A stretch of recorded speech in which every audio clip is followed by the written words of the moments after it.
बुलढाणा जिल्ह्यातल्या 302 जिल्हा परिषद शाळांमधल्या जवळपास 692 वर्ग खोल्या ज्या आहेत त्या धोकादायक आहेत, शिकस्त आहेत.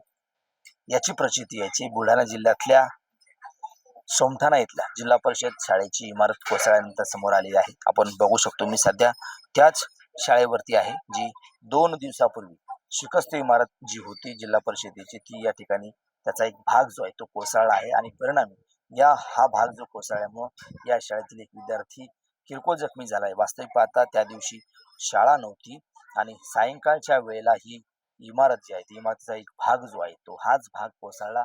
परिणामी शाळा जर का असती तर मोठी दुर्घटना या ठिकाणी घडली असती, कारण की याच शाळेच्या आवारामध्ये अनेक विद्यार्थी खेळतात. बाजूलाच जी वर्गखोली आहे त्या ठिकाणी शिक्षण घेतात.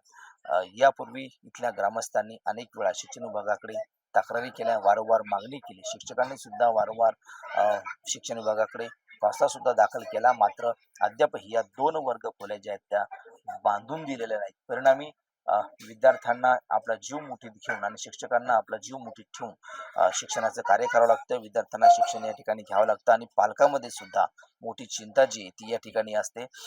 जिल्ह्यातल्या जवळपास 302 शाळा ज्या आहेत त्या या ठिकाणी शिकस्त आहेत. इमारती त्यांच्या धोकादायक आहेत आणि सोबतच ज्या काही पायाभूत सुविधा असतील, शौचालय असतील, ते सुद्धा धोकादायक आहेत. इथल्या या शाळेच्या आवारामध्ये अनेक विद्यार्थी जे खेळत असतात. सुट्टी असल्यामुळे मोठी दुर्घटना या ठिकाणी टळलेली आहे. एकंदरीत पाहिलं तर 2 वर्षापूर्वी ही शाळा जी आहे ही पडली होती. मात्र अद्यापही याची दुरुस्ती केली नाही किंवा नवीन इमारत जी आहे ती या ठिकाणी बांधण्यात आली नाहीये. आणि आता याचा एक भाग जो आहे तो पुन्हा एकदा कोसळलेला आहे आणि मोठी दुर्घटना आहे जी आहे ती होण्यापासून या ठिकाणी वाचलेली आहे. एकंदरीत पाहिलं तर बुलढाणा शिक्षण विभाग कोट्यवधी रुपये शिक्षण विभागावरती खर्च करते, मात्र साध्या 2 खोल्या ज्या आहेत त्या बांधायला त्यांना पैसा नाही. जिल्ह्यातल्या जवळपास 692 वर्ग खोल्या शिकस्त आहेत, त्या सुद्धा बांधायला या ठिकाणी शिक्षण विभागाला वेळ नाहीये, पैसा नाही. अशा प्रकारची प्रचिती जी ती या घटनेवरून समोर आलेली आहे.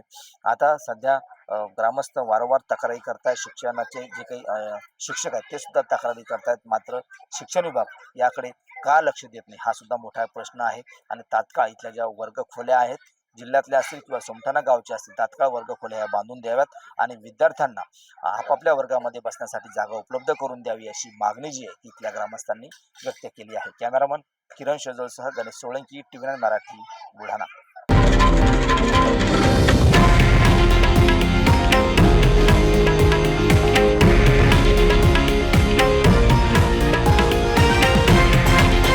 हे आहे देशातील नंबर 1 न्यूज नेटवर्क आणि आपण पाहत आहात TV9 मराठी, एकमेव.